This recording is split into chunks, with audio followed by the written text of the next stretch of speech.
حضور صلی اللہ علیہ وسلم نے نا فجر کی نماز پڑھائی، فجر کی، اور حضور فجر کی نماز پڑھا کے فرمانے لگے بھئی کسی بندے نے روزہ رکھا ہوا ہے آج؟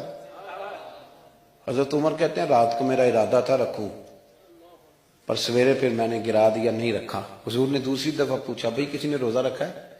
تو حضرت صدیق کے اوپر نے ہاتھ کھڑا کیا، عرض کی یا رسول اللہ میں نے رکھا ہوا ہے۔ آپ حکم نہ دیتے تو نہ بتاتا، پر روزہ رکھنا بھی آپ نے توجہ دلائی ہے تو حکم بھی آپ کا بتاؤ تو بتا دیا۔ حضرت عمر کہتے ہیں حضور نے فجر کی نماز پڑھائی، فجر کی۔ دوسرا سوال پوچھا بھی کسی نے کسی بیمار کی تیمارداری کی ہے؟ تو حضرت عمر کہتے ہیں میں نے فٹافٹ عرض کی یا رسول اللہ ابھی تو نماز فجر پڑھی ہے، تو اب گھر جائیں گے تو تیمارداری کریں گے۔ تو حضور نے فرمایا عمر تو ذرا ٹھہر جانا، جلدی نہ کر، ٹھہر نہ ذرا، روک تو صحیح۔ تو حضرت عمر فاروق رضی اللہ تعالیٰ عنہ فرماتے ہیں میں چپ کر گیا، حضور نے فرمایا بتاؤ بھی کسی نے تیمارداری کی ہے؟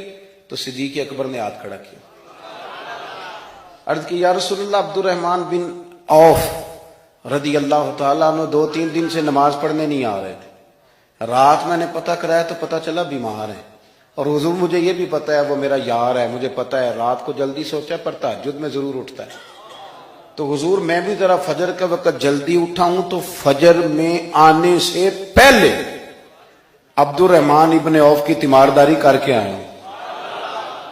حضرت عمر کہتے ہیں میں نہ ہلکا ہلکا ڈھیلا پڑ گیا۔ حضور نے تیسرا سوال پوچھا، فرمایا کسی نے کسی مسکین کو کھانا کھلایا؟ کھانا کھلایا ہے کسی مسکین کو؟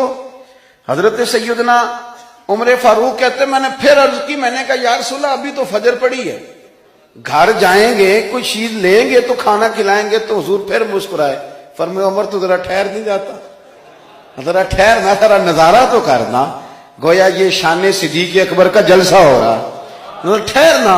حضور نے پھر پوچھا بھی کسی نے کسی مسکین کو کھانا کھلایا ہے؟ تو حضرت عمر کہتے ہیں لوگ سارے دائیں بائیں دیکھ رہے تھے اور میں چپ کے ابو بکر کو دیکھ رہا تھا، کہ مجھے پتا تھا کہ بولنا اسی نہیں ہے، اور دل میرا کر رہا تھا کہ کہہ دوں دیو جناب جواب، دل میرا کر رہا تھا۔ وہ سمجھ گئے تھے کہ سونا راضی کن کاموں میں ہو، بس یہ نقطہ انہوں نے پا لیا تھا۔ حضور نے فرمایا بتاؤ کسی مسکین کو روٹی کھلائی ہے؟ تو جناب سیدنا صدیق اکبر نے ہاتھ کھڑا کیا، عرض کی یا رسول اللہ سویرے اٹھا ہوں تو چھوٹا بیٹا بھی اٹھ گیا تھا، اور میرے وضو کرتے سنت پڑھتے ماں سے کہنے لگا بھوک لگ رہی ہے، تو ماں نے 2 روٹیاں بھی پکا دی، تو حضور ایک اس نے کھائی دوسری اس کے ہاتھ میں تھی۔ جب ہم نکلے ہیں نا گھر سے تو دروازے پہ ایک فقیر کھڑا تھا، مسکین کھڑا تھا، کہہ رہا تھا رات سے بھوکا ہوں، کوئی دروازہ کھلنے کا انتظار کر رہا تھا، ابو بکر سب سے پہلے تیرا ہی کھلا ہے۔ تو حضور میں نا اس مسکین کو ایک روٹی کھلا کے آیا ہوں۔ حضرت عمر فاروق کہتے ہیں میں نے گردن جھکا لی، اور میرے رسول کریم نے فرمایا اے اللہ میرے ابو بکر پہ رحم فرما، اللہ میرے ابو بکر۔ وہ سمجھ گئے تھے، مزاج شناست سمجھ آ گئی تھی کہ حضور کن باتوں میں، اور نا اپنے اوپر وہ سارا کچھ طاری کر لیا تھا انہوں نے، طاری، ان کی ادائیں بالکل ڈھل گئی تھی نبی پاک کی اداؤں۔ 3 دن وہ غار ثور میں رہے تو ہمارے صوفیاء فرماتے ہیں کہ ان پر تجلیاں بھی پڑی محبوب کی معرفت کی۔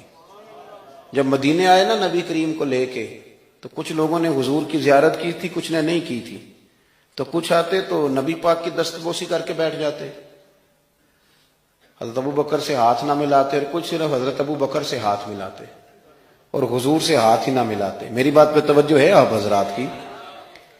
تو کچھ لوگوں کو نا شبہ ہونے لگا، وہ معاذ اللہ سمجھنے لگے کہ شاید یہی اللہ کے رسول ہے۔ حضرت صدیق اکبر، یہ کیوں شبہ ہوا؟ تو ہمارے محدثین فرماتے ہیں کہ ابو بکر صدیق بولتے بھی اس طرح تھے جو میرے نبی پاک کا طریقہ، بیٹھتے بھی اس طرح تھے جو رسول پاک کا طریقہ۔ کہتے ہیں انہوں نے امامہ باندھا ہوا تھا تو جو امامے کا پیچ حضور کا ڈھیلا رہ گیا تھا ان کا بھی ڈھیلا رہ گیا تھا، اس طرح اپنے آپ کو مزاج میں ڈھالا تھا، تو من شدی من تو شدم، میں اس طرح ڈھالا تھا مزاج میں، اس طرح کے کوئی فرق ہی نہیں نظر آتا تھا۔ وہ کہتے ہیں جب حضرت ابو بکر صدیق نے دیکھا نا کہ لوگوں کو تو شک ہو رہا ہے، کوئی میرے ساتھ ہاتھ ملا کے بیٹھ جاتے، تو حضرت صدیق اکبر نے کہا کوئی ایسا کام کرنا چاہیے کہ پتہ چلے آقا کون ہے غلام کون ہے۔ اٹھے، کندھوں پہ چادر تھی، وہ اتار کے نا تو حضور پہ سایہ کر دیا، لوگوں کو پتہ چل گیا کہ سایہ کرنے والا کوئی غلام ہے، اور جس پر سایہ کیا جا رہا ہے وہ آقا ہے۔ کیا خوبصورت نقطہ لکھا ہے مفسرین نے شارحین فرماتے ہیں تھوڑی دیر کے لیے، تھوڑی دیر کے لیے، تھوڑی دیر کے لیے حضرت ابوبکر صدیق نے حضور کے سر انور پر اپنی چادر کا سایہ کیا تھا۔ اللہ کے رسول نے احسان کا بدلہ یہ دیا، نیکی کا بدلہ یہ دیا کہ قیامت تک ان کی قبر پر اپنے گنبد کا سایہ فرما دیا، قیامت تک گنبد کا سایہ کر دیا۔